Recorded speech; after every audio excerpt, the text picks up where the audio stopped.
Richmond County School System Success Center hosting a resource and job fair today for parents and students. Attendees were introduced to resources like job opportunities, housing assistance, financial services, health care, all for those in need. We're here to help remove those barriers for them so they can still be academically successful, even though things might not be how they used to be at home. And then the goal is also to make sure that our families are self-sufficient. So this is one of the main reasons why we have the resource fair, to provide them with the resources that they may need to help them be successful. The Salvation Army, Center of Hope, Helms College, Augusta Tech, Family Y, and more were all represented today. We're looking at rain chances continuing for this evening. We'll talk more about your forecast for the week coming up. And we'll also talk about new DNA evidence that is being collected at the scene of the high-profile murder case of the 4 University of Idaho students, what experts have found, and what it could mean for the suspect that's coming up. Time and Temp, brought to you by your First Alert weather team. Introducing the First Alert Radar Network. With up to 10 times the resolution of other local radars and technology that can pinpoint right down to your street. First just got faster. A man is in custody after authorities say he drove his car through a car dealership, injuring several people. This happened, well, let's take a look first. Yeah, you might have seen this go viral over the weekend. It happened in Inglewood, California on Saturday. Witnesses say the driver was angry and shouting after having his car appraised. He then backed his car and plowed through the showroom window, as you saw there, injuring 8 people. The man who shot the video says it all happened in an instant. People, screaming hurt, trying to move, run away, and some people were still in there, just shocked, like they just were stuck there. Employees and customers were injured, with 2 critically hurt. The suspect's identity has not been released, and police say he drove off but later turned himself in. And students at a high school are spreading acts of kindness through a bulletin board. We will hear from the 9th grader who started it all. That's coming up, Mikhail. And we are looking at those temperatures back into the 70s as we head into tomorrow. Much improvement from 40s today. We'll look at more rainfall possible this evening and talk about your 7-day coming up. First Alert Radar, powered by Jim Hudson Automotive Group. You come to the hog. Close eye on the forecast heading through this week. Still looking out for some rain for the rest of this evening. All right, thank you, Mikhail. It is always nice to hear or read friendly words. And in today's The Good Side, Aaron Taylor takes us inside a middle school in Wisconsin where students just look at the wall to get a positive pick-me-up. It's passing time at Benjamin Franklin Junior High. As kids make their way to class, there's a new kind of note being passed. If you feel like today was the worst day, even just know that at least tomorrow will be better. This bulletin board is covered in notes of hope. So notes of hope are just little words of encouragement. Encouragement that's available thanks to one 9th grader. It's a project I wanted to start at my school in order to just bring more positivity and help show people that they're not alone. Nora's vision brought to life thanks to weeks of work.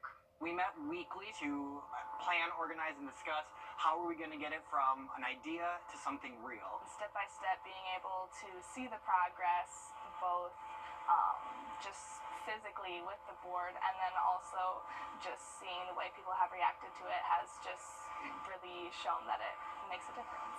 One of those steps, asking students and staff for their own words of hope.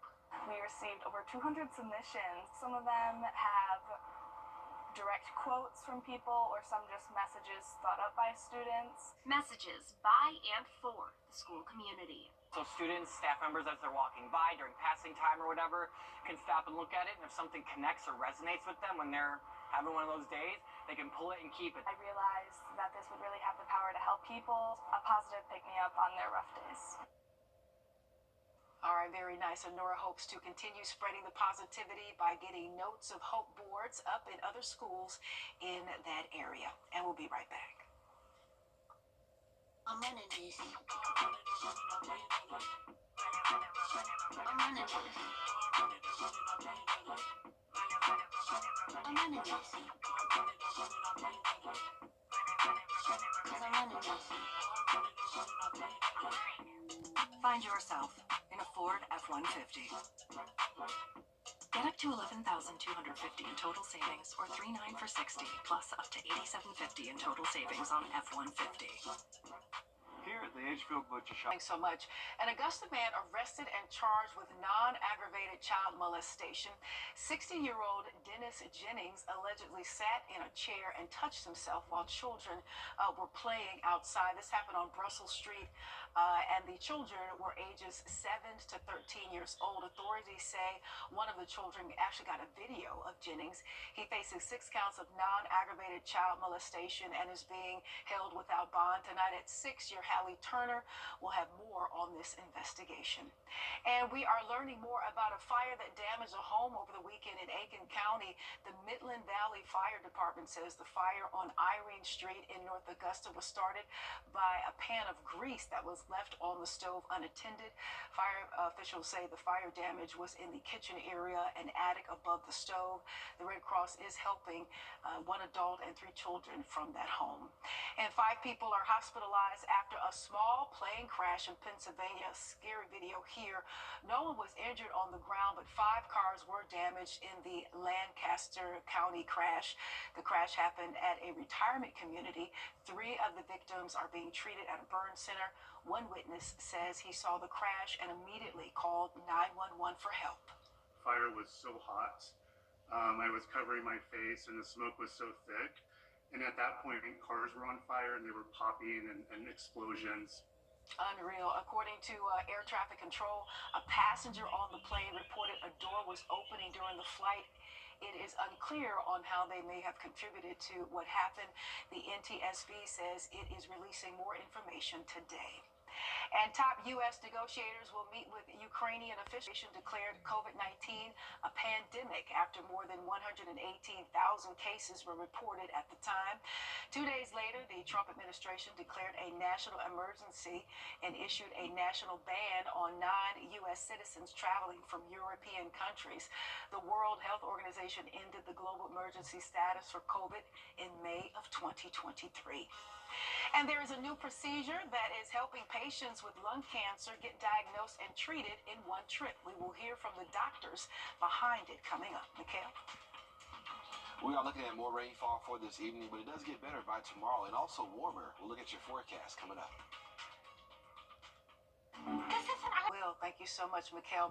Patients with lung nodules often have to undergo several procedures, including biopsies and multiple surgeries. But Boston Hospital is offering a new approach that allows patients to get diagnosed and treated in one trip to the operating room.